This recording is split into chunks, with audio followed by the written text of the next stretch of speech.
Randy, we're live streaming. Go ahead.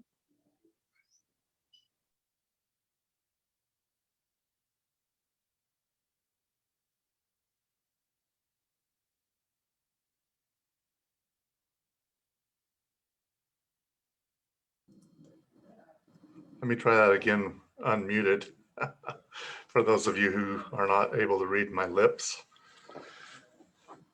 Welcome, everybody, to the Post Advisory Committee Subcommittee meeting for the selection of the Post Excellence in Training Awards.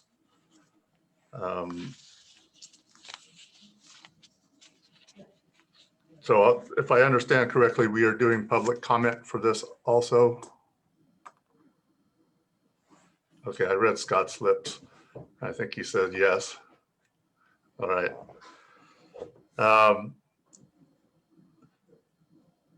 This is the time on the agenda for public comment. This is time set aside for members of the public to comment on either items on the agenda or issues not on the agenda, but pertaining to post-commission business. Members of the public who wish to speak are asked to limit their remarks to no more than 5 minutes each. Do we have any public comments?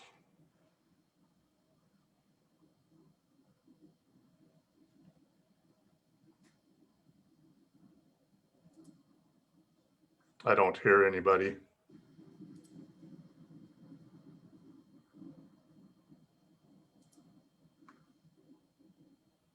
We have nobody in the line under Sheriff Waltz, so we can move forward with the remaining part of the agenda. Great, thank you. I know that most of you have already read the nomination guidelines. I'm going to review that very quickly to refresh you. The committee chair or his or her designee will lead the award selection meeting. For the purposes of this meeting, I am the committee chair. Post staff will be present to serve as neutral facilitators and are available to advise the committee of any further information they have regarding any specific nomination, not for purposes of influencing a decision, but rather to provide any clarifying information regarding the package or knowledge of the nominee.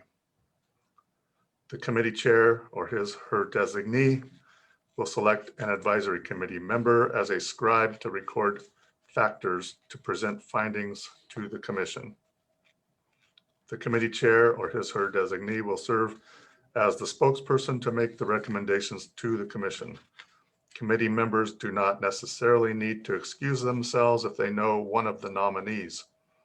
If there is a fiduciary employer-employee relationship between a committee member and a nominee, if a committee member is a relative or a close friend with a nominee, or if in the committee member's professional determination, she believes it would be in the best interest if she recused, the committee member may elect to abstain on any decision with respect to that nominee. The decision to recuse is exclusively that of the committee member, and the reason need not be disclosed. The committee is responsible for reaching consensus and recommending a winner to the commission.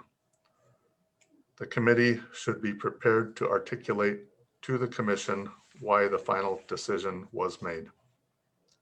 To preserve the integrity of the award, if, in the opinion of the committee, there is no nomination that reaches the threshold criteria of the respective award, there is no necessity to present the award.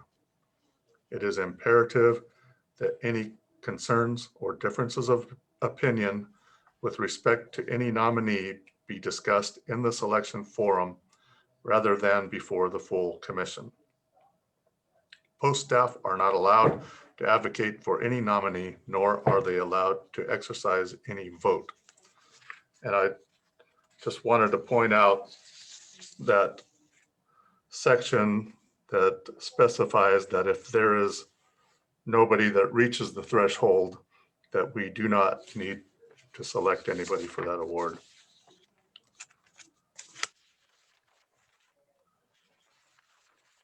Our nominations list, I'm just going to point out for the record that there was one name that was missing on that list. The documentation was all provided. But I'm just going to run through the list of the nominees very quickly. Individual, Steve Gregory, journalist, instructor. For Lifetime Award, Bruce Pratt. And also Douglas Powell, Lieutenant from Contra Costa County Sheriff's Office. Organizational Award, only one nominee, California Highway Patrol, Sergeant's Leadership Forum. And for the O.J. Bud Hawkins Exceptional Service Award, Rick A. Hicks, Director for Golden West College Regional Criminal Justice Training Center.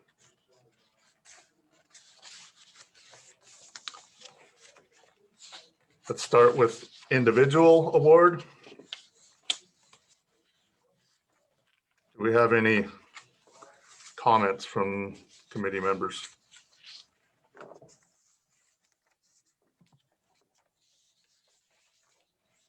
Sheriff, this is Jamie. Can we go over the guidelines and the distinguishing characteristics between the Bud Hawkins Award and the Lifetime Award before we start talking about the nominees?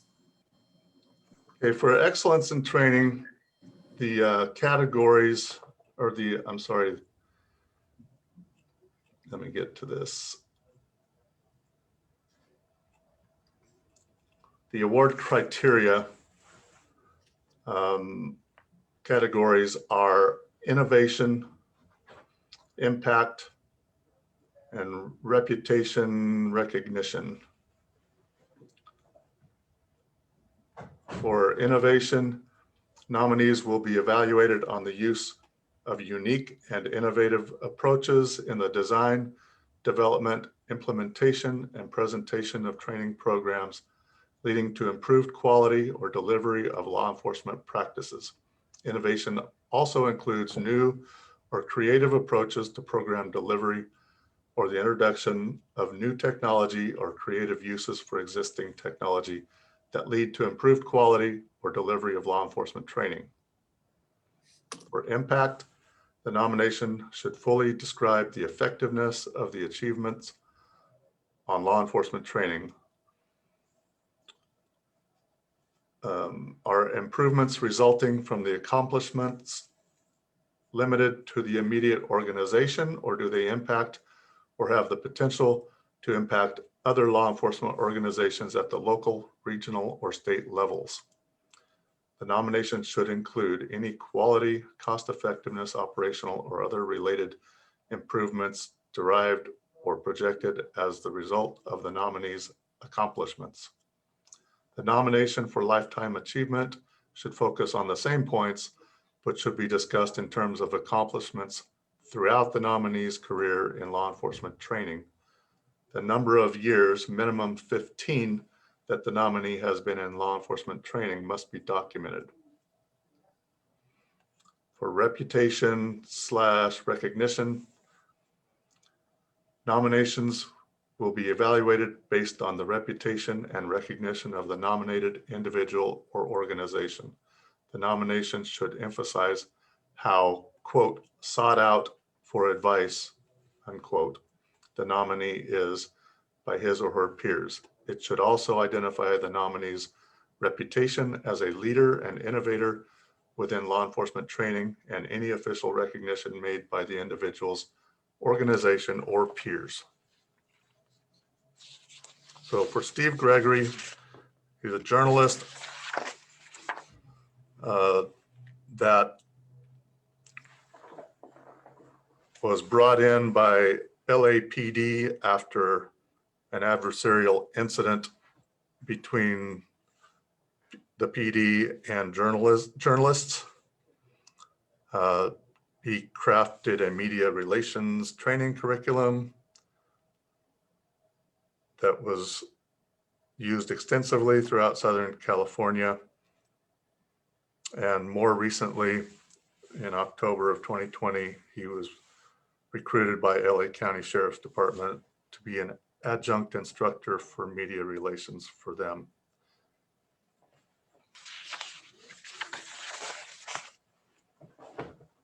Your turn.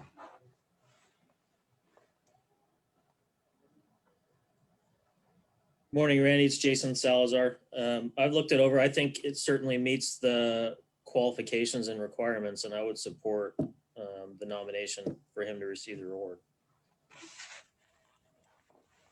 And have seen the presentation. He does a very good job. So. Mr. Honda. Yeah, I concur with Jason. I read the entire application, and he does fit the criteria. He's also got 4 well-written letters of support from different law enforcement leaders throughout the state. So although I haven't seen his presentation, I would support his nomination. Does anybody on the committee believe this does not reach the threshold for this award?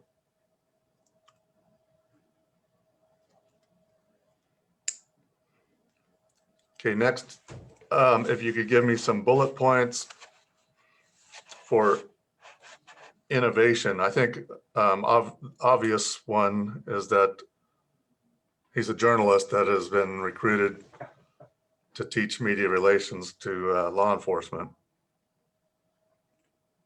And that's innovative. We usually have law enforcement teach most portions to law enforcement. Any other bullet points on innovation? Well, he's very hands-on, Randy. He does a lot of social media and regular media interviews, but it's with live cameras and role playing. So I think that's a key point. It's not just lecture and PowerPoint. I was going to say the same, Randy. He's just got mixed methods that I think make the training more effective. It's not just him preaching to somebody. He uses the role playing and scenario type stuff to help, and does a really good job.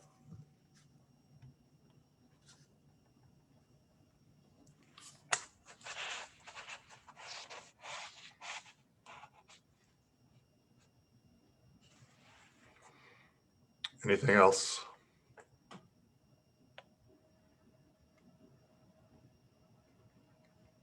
Okay, now for impact. I mentioned a couple of things already about that he's presented to every major law enforcement agency in Southern California. He's done this since 2007 when he developed the curriculum.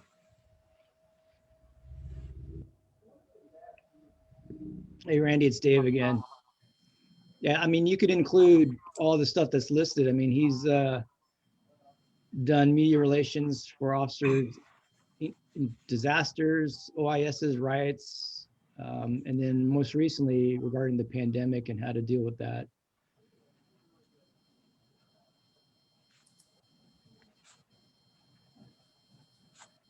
And Sheriff, this is Jamie. I really like the example of the having the students do their own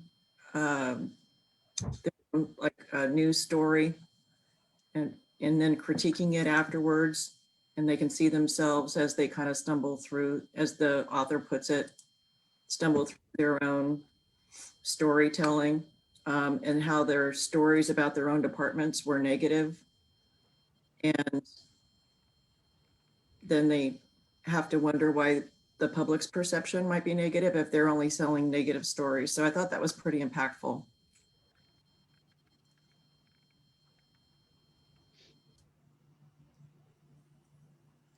Hey, Randy, it's Jason again. Maybe bullet point. I mean, you could talk about better trained law enforcement managers to communicate during crisis, but then also has had a positive impact in helping police share their story in general on the positive stuff too.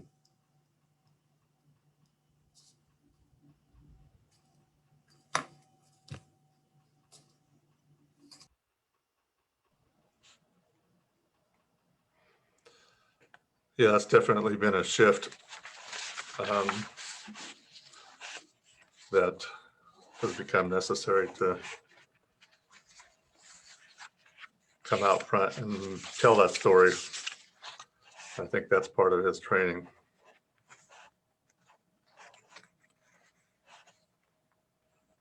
Elmo, are you raising your hand? Yeah, can you hear me now? I'm sorry. I can hear you now.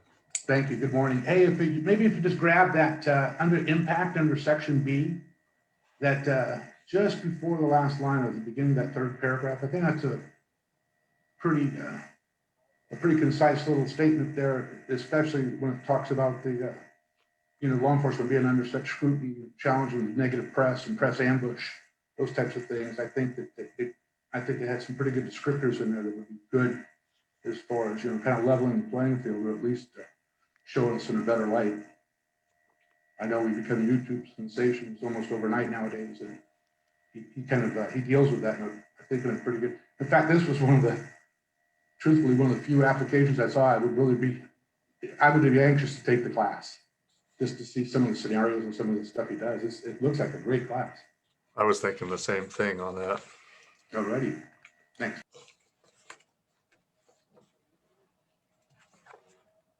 Anything else before we move to the next category? Okay, reputation and recognition.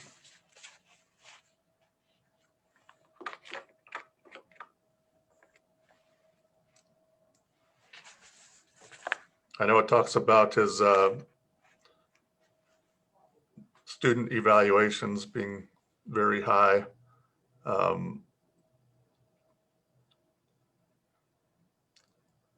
There's a Randy, couple. this is Kathy Oborn. What about the recognition for overall achievement for the different international and national certifications that he received? Does that go under that area, Sure. or that he earned?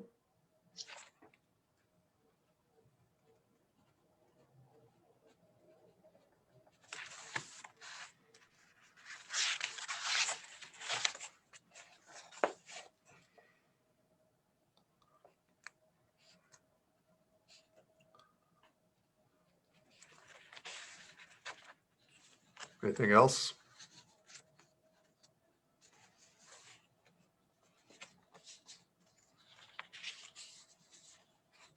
Okay. And we do not have a runner-up since there was only one nominee.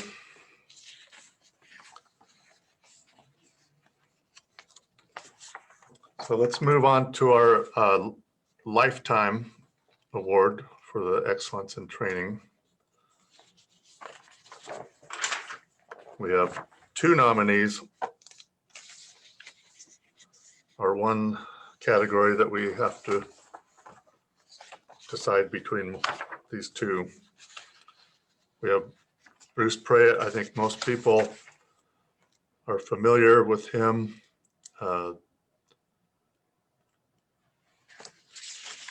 He developed Lexipol for training or for policy, and the training module that goes with that, with the daily training bulletins.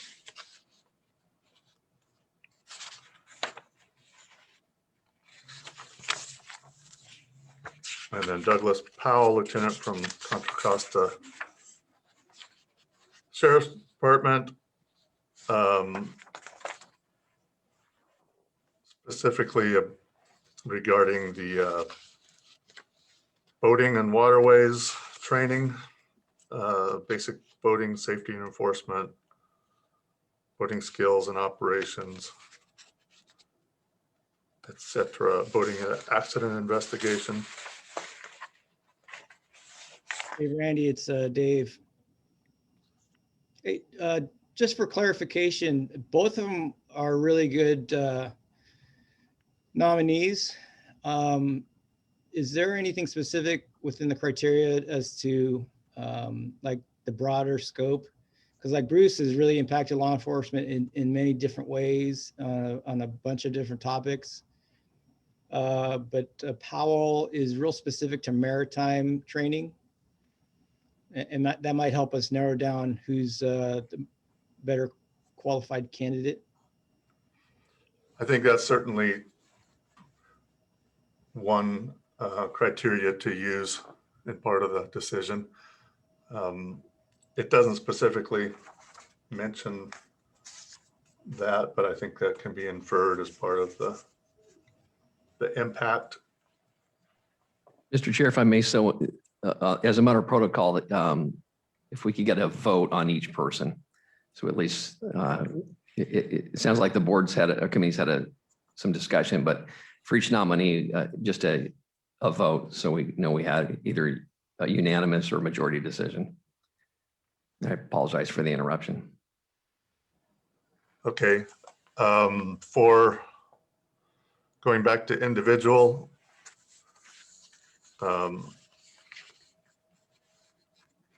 it seemed to be unanimous. Is there anybody that opposes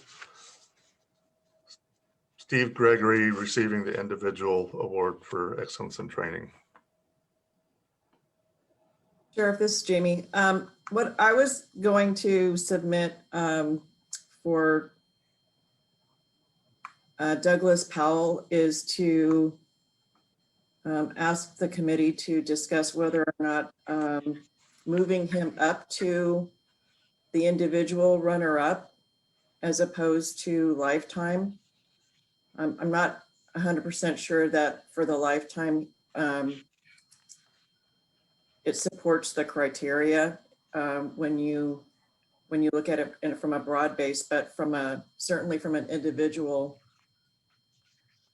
So before a vote, I'd like to propose that we entertain the runner-up for the individual for this person, Brian or Douglas, and then vote if that's possible. I think that it's possible. We've entertained that in the past when we thought somebody fit into a different category more than the one that they were nominated. Any discussion on that? Hey, Randy, this is Ryan Okushima. Just one comment. They could also obviously reapply for the next round as well, correct? Yes. Hey, Rand, this is Rick. I would concur with what Jamie said. I think that he might be more fitted for the other award as a runner-up at this point.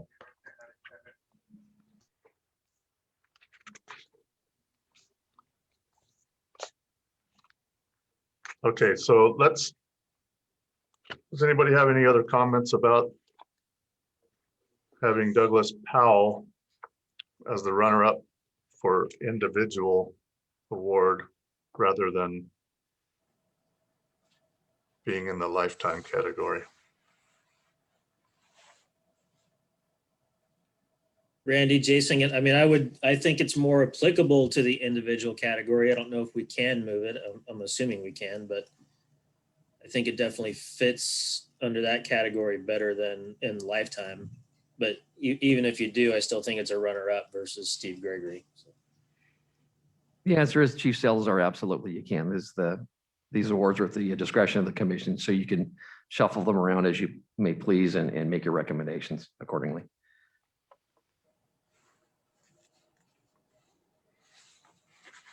So Randy, as Dave Honda, I concur with Jason and Jamie.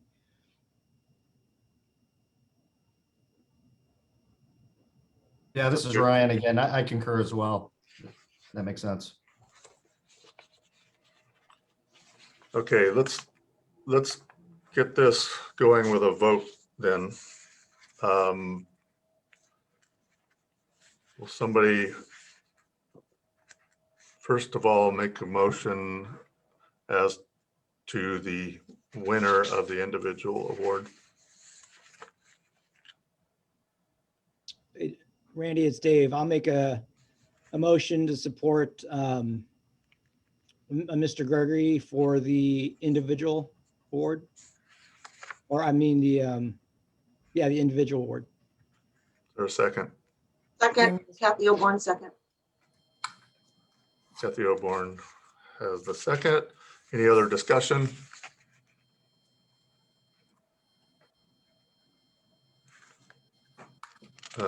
How's the best way to do this? Should we just do a thumbs up on the screen? No need for Okay, roll. all in favor, thumbs up. Any opposed? It looks like that motion passes. Let's move to the runner-up. For motion for Douglas Powell. DiBasilio motion for Powell as runner-up. Jamie will second. Okay, I have a motion with DiBasilio, second with Young. Any discussion? All in favor? Thumbs up. Any opposed? No frowns. All right. That handles the individual award. That would leave Bruce Pratt for the Lifetime Award.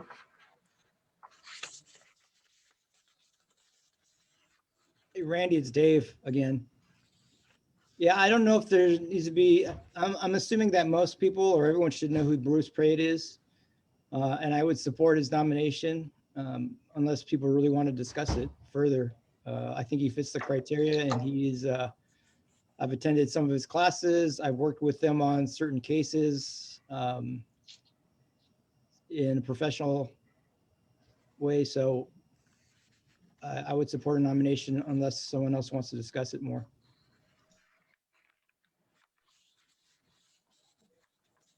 So I think that was a motion for Bruce Pratt. I would second it, Salazar.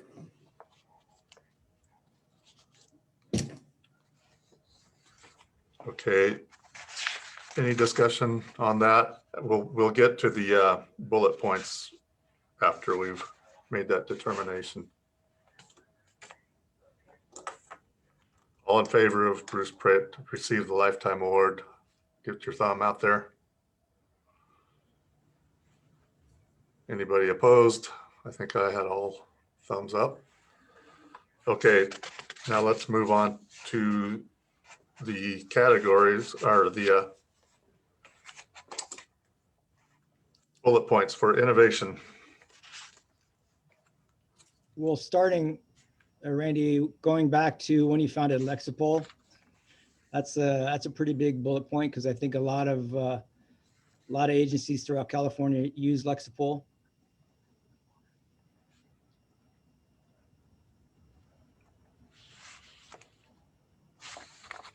You could take that a step further and add the daily training bulletins with Lexipol. Mhm.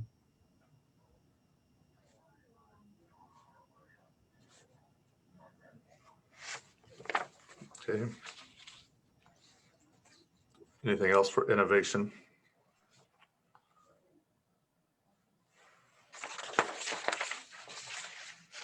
I'll just, I'll put out there that, I think it's a de facto standard in the state of California and that's a pretty heavy lift when you think about it, especially when he started on his trajectory in 1990. So I think the innovation was creating a standard and then creating the software that supports that standard and having it be defendable policies. I think it's was one of its kind when it first came out.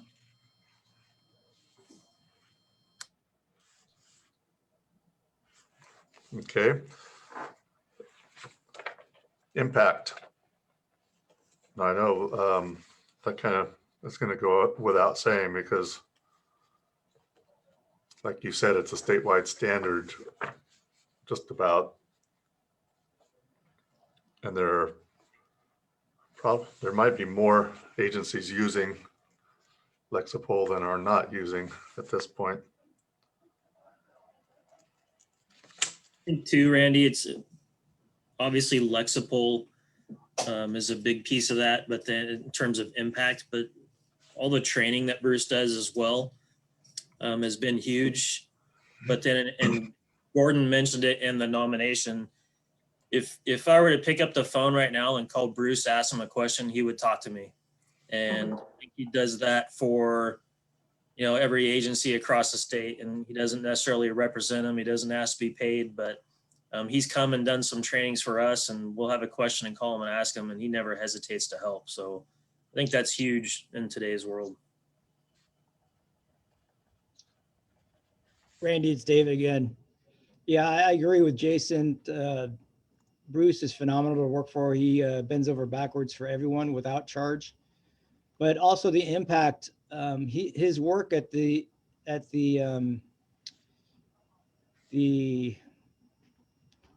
court system, defending cities and officers in use of force cases, I think has really influenced some of the state legislature too.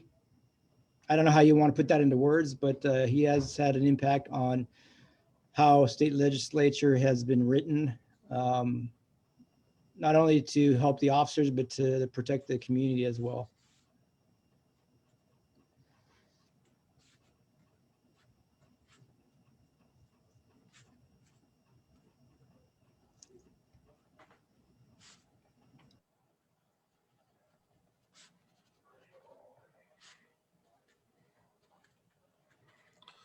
Okay. And recognition, reputation. I was having trouble reading or interpreting the cryptic description that was written for that. But I think that we can come up with his recognition and reputation. Mr. Chair, if I may, sorry for the interruption again. I have to remind the committee, we have a hard deadline. We have another meeting starting at 0900 with the finance committee. So we have a little bit of a time constraint.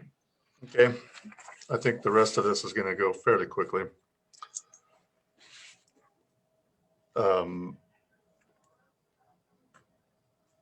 think in terms of reputation, Chair Waltz is what Jason mentioned earlier, that how accessible he is to anyone in need or have a question. I think that's a reputation that he has, that his availability and readiness to help at all times.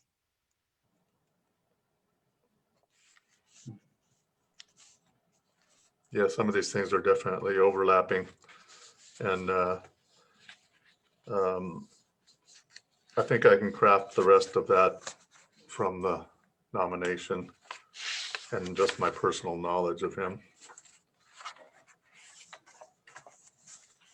And I don't have the luxury of having overnight to put this together as in past meetings. So next, organizational, we have one nominee that was submitted by our own committee member.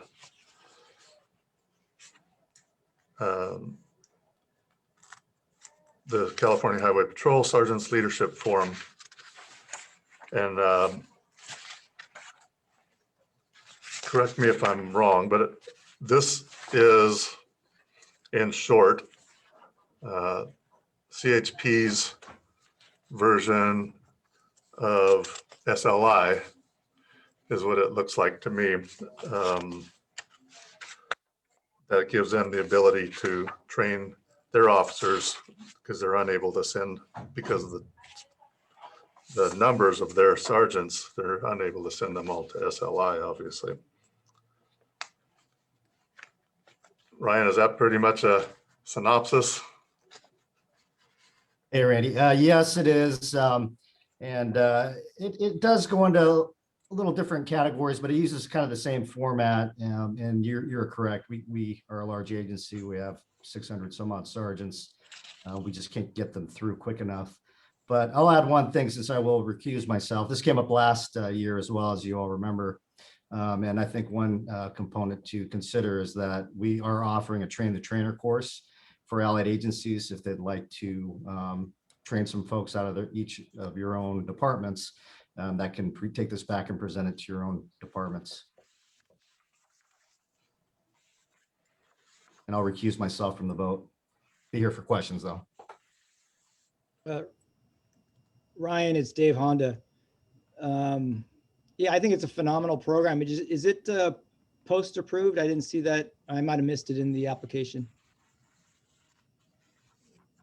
Dave, yes, it is post approved.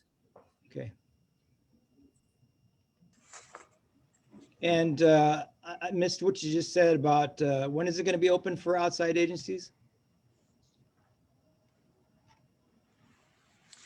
What we're planning on doing is providing a train the trainer course, at least one class a year for allied agencies, our allied agencies to send their trainers up if they'd like to provide that training to each of the departments. Last year, we were going to offer it to some of our Northern California departments, just because, again, it's difficult for smaller departments sometimes to get SLI. And we were going to include them into our group up north. Number one, to just get all the agencies together and collaborate more. But unfortunately, COVID hit. So we had to kind of stand down on that. But that is definitely a goal of ours in the future, is to include allied agencies as well. I'm going to start expediting this in the interest of time. What I would like to do is limit this discussion here to whether this organization meets the threshold of the award. I just have Randy? a question. Go ahead. I just have a question about the criteria for nomination. Is it, this is a relatively new program. Is that part of the criteria is any program can be nominated regardless of how long it's been around? Yeah, for these Excellence in Training Awards, the categories are innovation, impact, and now reputation recognition. That would, I guess the longevity would come into play in some manner for that. Thank you. Randy, Jason Salazar again. I know we looked at this last year as well, but I think obviously CHP is a large organization, so this training has a large reach. Also, in addition to what Ryan mentioned with Train the Trainer, but even from just discussing this last year, we've purchased the book that they use for our staff and are kind of modeling some of what we're doing internally based on this program as well. So I think it does have a good reach and impact, and I would support this nomination, and I would make a motion to accept this award, or for CHP to get the award. Seconded by Kathy Oborn. Okay, I have a motion and a second. Any other discussion? All in favor, thumbs up. Any opposed? And Ryan has abstained from this vote. So CHP Sergeants Leadership Forum will be the recipient of the organizational. What I'm going to ask you to do is please participate in this and send me some bullet points by email in the next hour or so for innovation, impact, recognition, and overall impression. My email is in the invitation you got for this, I believe. If not, you can send it to randywaltz@gmail.com.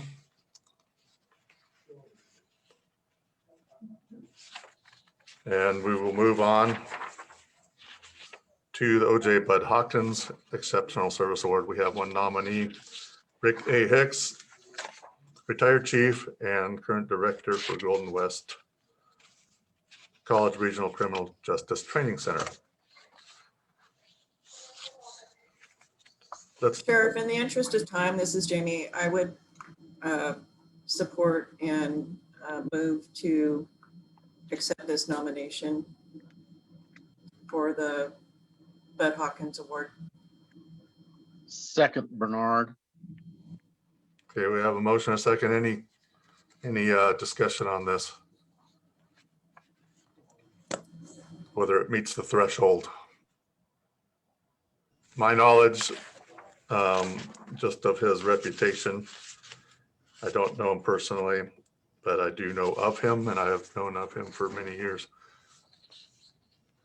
So I don't have any question whether it reaches the threshold.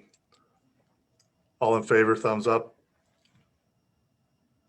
Any opposed? I don't see any missing thumbs. Okay, same with this. Let's send me bullet points for the categories, which are contributions, legacy, dedication, and exceptional service.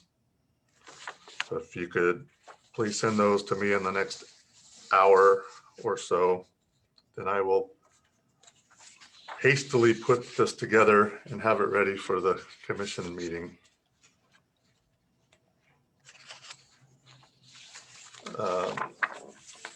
One moment.